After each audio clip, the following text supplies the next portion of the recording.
Are you a resident of France or its surrounding countries and still wondering how to send your packages to the Gambia? Or your properties got lost or have delay anytime you send them? Frank Touch is here to solve your problem. Frank Touch sends all kinds of goods except what cannot be fit in container.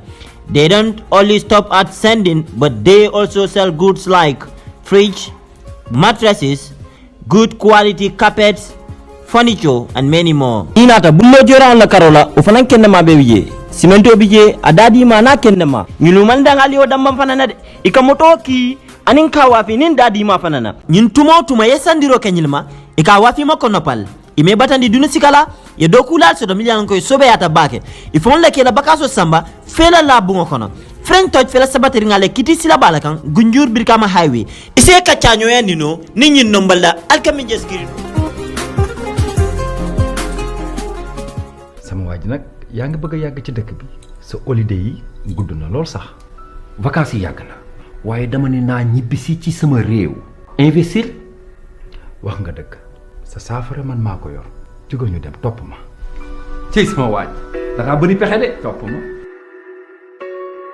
xam ngeen Gambia léegi dafa open loolu moo waral Global Properties jóg jaay la kër doo manqué courant doo manqué ndox da ngay am pool maanaam piscine sa disposition di nga am beach bi sécurité 24 hours te soo bëggee investir aussi nga mën a investir sa réew jënd kër di ko louer hôtel yi na xam baax na waaye nag am na gan yoo xam ni dañoo bëgg bu ñu ñëwee ci réew nekk à l'aise nekk ci bërëb boo xam ne dinañ am seen waañ bu ñu bëggee togg seen lekku dëkk dañu am seen salle bu mag am seen néegu bopp am seen lépp loolu yëpp ak Global Properties mën na nekk. jërëjëf def leen ni man ñëw leen Global Properties ngeen jënd seeni kër aar seen ëllëg ak bu seen njaboot. Assalamu alaikum mbadiŋol ngalon ko noise special do man because medamena is a public place man life soto no wala yakenna nata ni dinkirato katu ngalon ne ko ntellala bi ala la makoy ro kam men niyo jele la mba ajila man na ka diamu gambiyan koliye membe kere ningal be kilin na konton kal tentu kal aljeyi momon dimbe damenna itoni konton di mala mba fala alhamdulillah rabbil alamin man satalla bi fana yitandina bari mbejata kende ya koto kana wotana tenna wala yatunna muruta nambi kana din programme kale je ñim programme amanke fenti mu yalon ko abe kala molyo surprise ti ngalon ko mulkan follow al yalon ne ko bi jannin billala ni allah taala man so niyo tumbulu fonsina dron ngana ningam bien ko le kacha ngato bi ko men faale wala mu ko IEC they are scammers. They are really scammers. Adun Gambian kolu bi mantara diamu kam pour GMC da mala kola bari mbe diamu kam banko be la kola la because IEC wole ba kenna la kairo e sabati nyim banko kan bari IEC wole ba kenna la fana kairo to sabati la nyim banko kan nko jannimbe bi programme fo mo damu tala ali nga ñoo hakkilo bolande ban ko men tambita nyim banko kan 2016 a problème o costa jumalle la IEC alay duwal jaabi bayri nyim banko mu duwa jaabi banko leti wala ya kenna mo jamali man fa kak men kake banko dol kan ala yentol ma koy wala bara hani wonya ngajele mol mel yalon koy niyotu ta process ni kono mol la na flol mel ta process ni kono so ngalon ko ni banko dol le mo mobe falale ka tambi wala bari gambe mu duwa banko leti bari gambian kolu alinga diamu janni diamu wato ben danna de alinga diamu janni diamu wato ben danna IEC they are scammers adu ninyim banko manata al salon ko IEC le ba manala bi mun tolle tati bari sama be kala jumale tati who knows it na tara kon tolu ko IEC le be responsible din to la carte fay pola iba tamandi lale anyanta tamandi la nyamenna nte I am discouraged mbe aje news tole oncle Mabar Ndiaye declaration okay ako 6 candidates yewol leta nte la party leader tarta mol kono mel yalon ko yewol reject la bari yerji dalil jumale kam may ko ntolu man 200 voters mel nyanta ka party leader endorse as presidential candidate ntolu ma soto in Banjul. What is their evidence ko ntolu ma soto ka brinte nga lonko IEC yi mantara tama kan silo la membi ya lonko abe telindi ka brim presidential candidate ol nata kela kaytol submit ika mute bulo kono wo paketo kono wonyamale ya landi wonyamale lita saite la so kono ikoytol kana was scrutinized naya tara ko IEC pareta tilingo tamandila politicianol tema nte na kayto nati time o menna as a presidential candidate ali nyanta kayto be bondila nyokono wonyamale wole ya kenna albe siari wo tabulo to wonyama IEC la do ko sembo do yata 5 years kono katu namanke election time oti IEC ka mom business le soto nana da politiko la karola nyim bankonka adum bejo kanne karola motol be bulu every facilities they have it pour ya tamandiro ke ila dogo la ya tilingo keje anin tenko pour Gambia nol salon ko jumale tambita o Gambia nol decision jumale ta ko mumbe tambila na bankoka muni yankina IEC be sila kanyim president's candidate tolu ke la document solta ke muta ibe cover envelope ko kono nyamenna ya dila itol ya muta wonyama yeta ya landi wole say suwo kono wotumole ikoytol binala ibe wala paper solta ibe schools nice la akoytan tol ma fer hanna ya tara control nane mallo presidential candidate barimbe politiko kono le kabrin 2009 adu mantera politiko kono sokol kafa ko be politiko kono. We are active in politics and we really know what is happening when you want to make a candidate as presidential candidate ngalonne because itol fangole fomo din tolla kayitan din nako nsu e tol sulata men nan tol bulo kono nga be tika nga dila ni wal muruta nan kota ke ka fontol yako atol banjun alma mo soto je meyal nominate. That is a big insult to us. Adu imam kuriyaje ni aje ko e ko de askamas itol bi na jarata lala IEC tol nyanta ke la IEC le because this is a sensitive issue yemol le reject itol ma long fo wol be fintila nan ka complain okay because it kol ya itaniko ni te mari man satisfied with what they told you yeta janin 12 o'clock. So serious institution tombi to nyanta sila jele fo dunia be ya lonko they are sitting there waiting for our complaints but they ran away. Are they not running away from their responsibilities? Something is smelling there. Something is smelling somewhere else in this thing. GMC iba folale ko fine GMC kolu alla mol mansia but GMC is organized. GMC kol yalo nebe mun kekan 200 people ntol ngalo ne ko nyanta wala tamandila ni mam pareno muna nambi talaje mune ak nambe talaje sanyen tol nga submission okay natara ko IEC lafta ka serious institution ti bangoka lego dum do so bon bana jeso okay iko do so bon bana jeso ba fa le ni pare ko diamo ani te ko nga kontaan ni be GMC la support ka GMC ha very good. So IEC natar seriously IEC yentol buñantol banku dingol kabri wato men na ni election o binake nyanta ka lonko last election IEC le problème o ke nyim banku ka so this election i nyanta ka ko bele ke possible ka je ko min ko ka ko ke nyala nyamu yalon ko mobe balon nako this is a fair game. Gambia dingol jumala katoliye ko December on the 4th IEC will do the right thing because banko nyin kam Gambia jang ni ko mem mamol affect they are not care about that. I fully remember kabri nyin ko wala sono lota President Adama Barrow ye may Ahmed Fatty Bundara Palaso ngani ndi am si fale fonko President Adama Barrow ni menke. It's not right. Adu momon dillata President Adama Barrow la. Nsa fali ko President Adama Barrow manke lanna moti. Kabri President Adama Barrow ya lonko. Moli ya toro menke kanyim banko fali. Aye bat moli ya bata menke kanyim banko fali. Attending Honorable Ahmed my fati be nyamen na. Wobe mune kelanyim mansa kunda fay jere ate ay may Ahmed Fatita aya bay wote mbete mbola. Waye mune ke. Katu at least nim kule keta hani mo fa kule keta. People should know nga kacha kuola nga lonko mbe fa rectified la nyame. But amo ke a wultala ya bay amam fem fo moyen ako banko mola interest. Kabri wolu wala ngafo banko dingoliye. Who is President Barrow? Barrow wolu mol man na kumo moy. Wolu molte lalan na. Because ntel manke molte me ya lonko isafa ko mol kamen fo ko suma ganaw mu ngi mbanda. Ha. So nakumo man kumaya.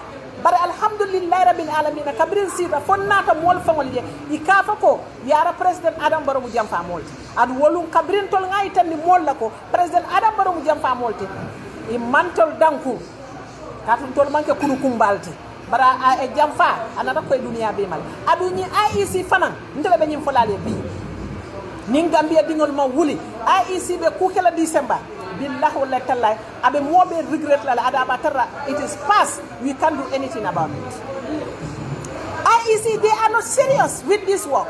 If they are serious it will not ample time le di nyilla kabrin December 5 years ago they know ko November la ni nomination ol nyanta kala mune yakena IEC me fam prepare to the fullest kaje ko candidate ni lum kilindi yala hanatara karo bele mba kala nomination ola it works it because lafta ko nyale la lafta democracy la lafta le moli yela choice choose in politics o hanatara famo iba make sure la ko bela ibe moli employ la mo ye every day ke two candidates can make sure ko nini la file o nata ya landi la tableau ka they will open the file in your presence check the files and make recommendation instant na tara ko yowa kenu tombiti nale ka fonto le ko alman 200 to soto in Banjul na yen na file o yele nyala num bari there is a deal in this fomol bentol dankunna fomol tan dankunna na jurumita lumenna wolunne ba fala ko yara fa lumenna direki yere be ni kumo foka social media to mo toñati ali nga toña fa ñoy this is not possible ite mol bula ko wala femma wolti ja fa ka ko registration mol tamata jam because ndol constitution of ko na man garaje ko min tettide partido endos as a voter register ngamo endos manyana mo do fana endos la o man soto.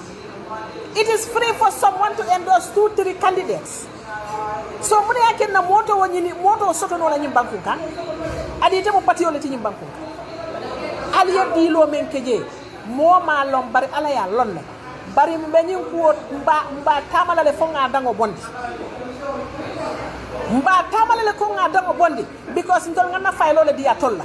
Kabri nga di alla folklem muna ngal man faylo ni yele ali akono jibe ngombe ali men fonye fonga nati le ban fonga nati kale ID card fanya men nin fe o men man nati ali ay tan ko ni man nati ali reject dunia be tema molbe yalo ko ye candidate ka reject la bari ye mol la faylo ta ye kubu nyoka ye bi la nyamene ye kubu nyoka ali yol bule seto suo kono al damal sita la official kono al kalka mol le scrutinize alka fontol ko ha kar kankar kunda wama mo 200 to sot wasi keno to nyati amanke to nyati bi amanke to nyati sining atolle yalla tageto long but nobody should trust this IEC because this is another chance for Gambian call ali ayta the IEC la ko we should not trust them IEC sita janne banko mum boko election be kumayare ko presidential election iko mole ko we made a mistake demande banko ye mana ntenga amere ko banko mo mana wo nyanta kala no a great lesson for IEC bari ko no you guys should wait we are coming to do something we are long ko wole be wasla katambi what has happened. Why should you allow candidates to go home without checking their documents? Check them in front of everybody for people to know, ya fulfill le bank fo ma fulfill bari ka kaytol ta ke kubu nyoko na kata ke landi kana ka fa dole ko yete ya futandi le do ma futandi al evidence tan din tol la kaje kon tol ma futandi nyame you guys should give us evidence adu gambe ngol nyanda ka lonko ni IEC be tonya kan IEC B al nyante la ni na alla office la bi atol ya fo moli ko al be men fo kan nimbe man satisfied with it al ye complain or not you file complaint to them and we went there no one is in that office apart from the security so that means so atol kamu fo moli and al kamen ke sangonim bankole wot these people are not working and these people are joking with us this is the reality men kan tegina dimin do kula la kola itela salary buka manki ila allowance buka manki ila moto ku buka manki everything possible man sa nyanta ka dila o do balla kodo nyan ijete nyanta ka sotoje ni yenyil la salary manki bi billahi wallahi taala to fala moy ni bank e fango salary karo fate kada banki me la salary taraje you that day mol ba mera banko ni be dunna nyoko na it has never happened do balla to do mo sotola ntollata light sotola ntollata ji sanu sotola na suol kono ntollata kura sotola ntollata boro sotola na lotanol to baratol man sakunda do kulal atol kala jol sotole al bala family tak yalla nyamena why you people are not treating us equally or why you people are not doing your work because ni mu do ku reality full institution independent institution how many millions ya wala bondina keso kono kadi IEC pour ka make so dronko ali election oke tilingo kono anin tonya kono al kana mo nakari kol beyeke abe param fansi mune yake na ko do be kadi yalla sanji lulu IEC atol ka election o kono fona tara mo fata ni mo fatale ikaje ko aliena ale bay election wo 5 years ni 5 years tema atol ka mune do ko wala official kono atol la programme o be nyanta ka mu ke munati wala mo ko 5 years o men kana mbe election o kondo la nyamen na fairly Gambia dingol tema but we are so disappointed in you guys kasi ka molla faylol muta ka fanye ko alsay so kono ale fintinal ka fa molye ko ha e mari mam mo soto janale e mari mam mo soto janale ntol nimma mo soto je bo faylo submit la ba mo faylo submit la ba nda submit la we will work day and night kaje ko res nyanta men kala ngaka because we want to context bari nafiki ya men be nyim banku kan nafiki ya nen tilimbali ya men be nyim banku kan I am so scared today. Asikeno sama ni IEC be moment declare la ko is the winner. It's not going to be the winner. It is possible because ila kuwa man koy ila doku nyaman koy doku nyaman senior.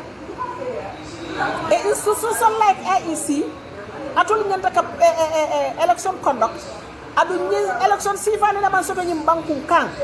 This is the first time ngani candidate Jamal Soto atol nyanta ka kule ke mu yalon ko Gambia dingo be ni saytam be sino la wallahi hani mel yalon ko bi yalla candidate olta ye accept sino tal dala de sino tal dala because the bigger thing is coming, that is the election. Adu no election on nata yete mari nakarije wolon don ni to be betara kulum kelen because there for the first time I was not even moved by the actions because nothing I don't contain politician knowledge. Adu politician o ni be dun na politiko kono. Ini nye hamosi dunye ko. Politics is just win and lose. Wo puti kungo kono so that ni lose ta sama akane la brain off. Politics is that because in every game or election there will be a losers and a winner. Only one person is going to win. Yenyi mo worol mel fon accept. It's only one person who is going to win. So every politician should have this in your heart core. I will win or I may lose. When you lose, what do you do? When you win, what do you do? Sako political party. We are not the only opposition political party in this country. Ntoliye mol mel tara politiko kono nyim banku kan. Woliye how many years leke? Ika election or lose? How many years? Hani tata fo coalition dole fo lokete ka fay nat. With the hope ko ni woketa. Foi se man sa boyindi ima boyindi no.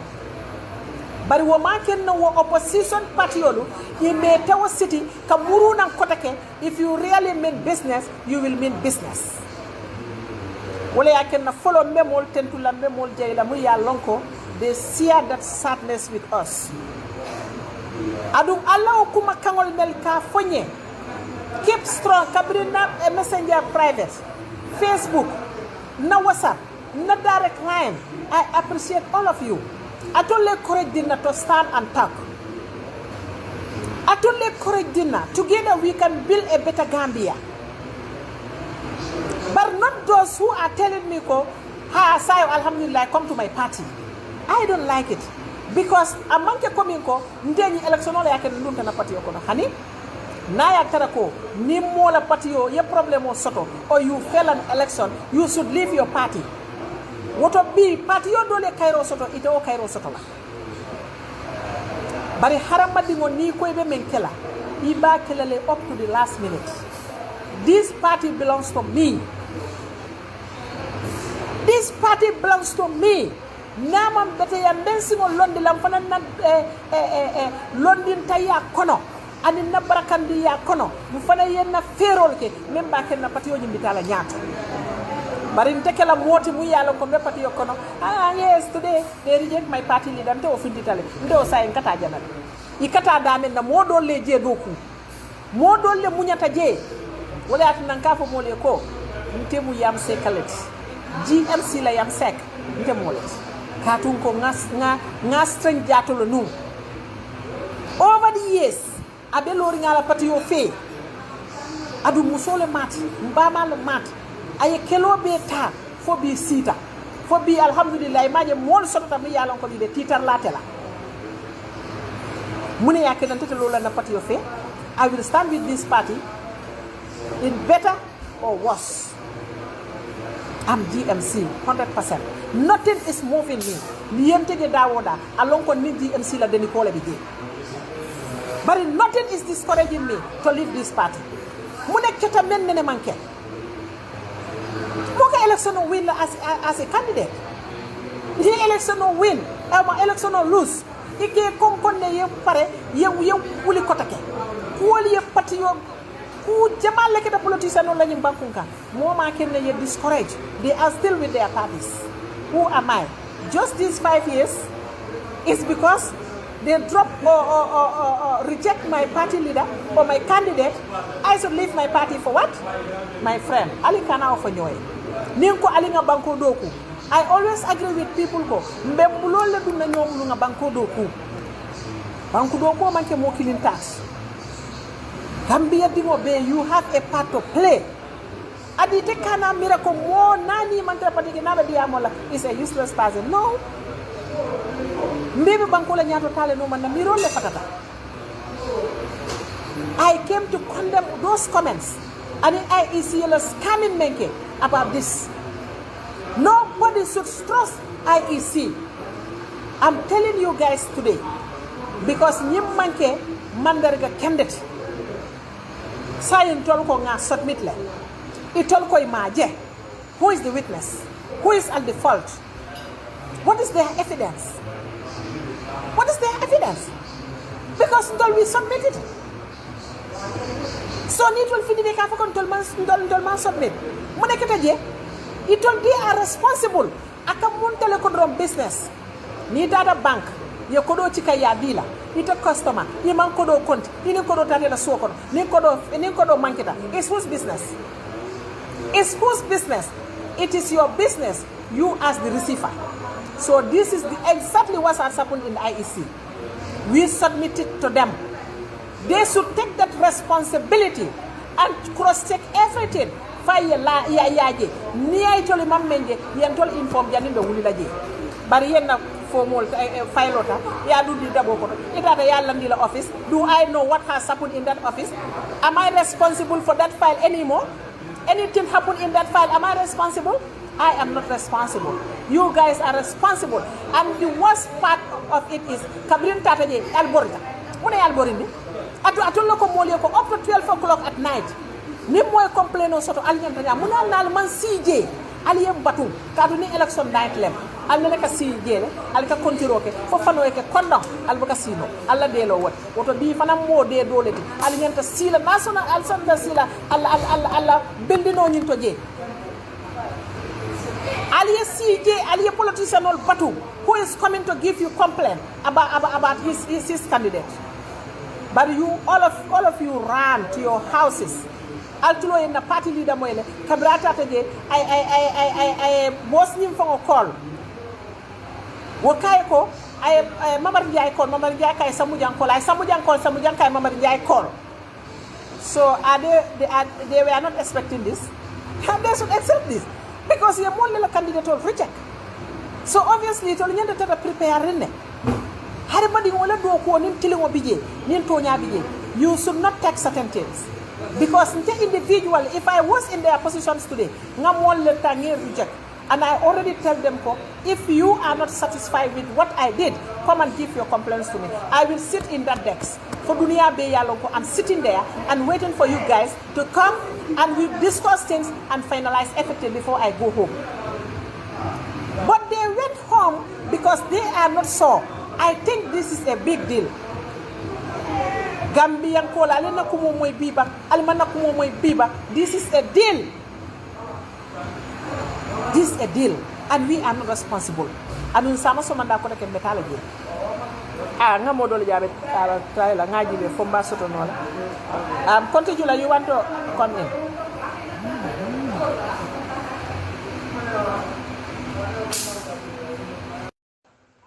IEC should be very careful about this election. This election, IEC should be very careful because Ninian Banko will the problem of Kono. I told you guys are responsible. B, you think it is fine with you because you call you my fatty at Ismaila Sisela guy Guinea. Well, Lord Sabah na sinyom,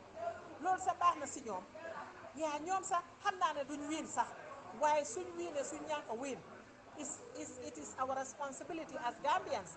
We feel we can handle this country and we have our political party.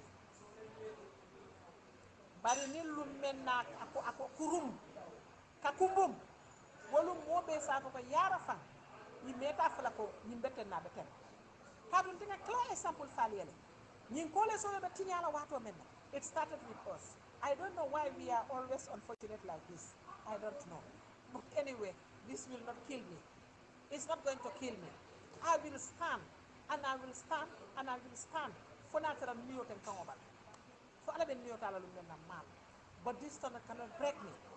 But it is just too much. It was unfortunate. The same thing Kabrini Coalition of the Taylor. When I cry, few people answer. The rest, they were not interested. In fact, one left in the Kafo audio dada. Kafo Molieko, Ali say, Alieta Aliala teaming, Aliala from Keten, Ali Sino, Alala Supercandial Domo, Ali Keten. Golba for the controller Mansa Modakuma for the way. Adam Baro Fempelinke, Adam Baro Tonyalem, Adam Baro Sali Hinolati, Adam Baro this, Adam Baro that.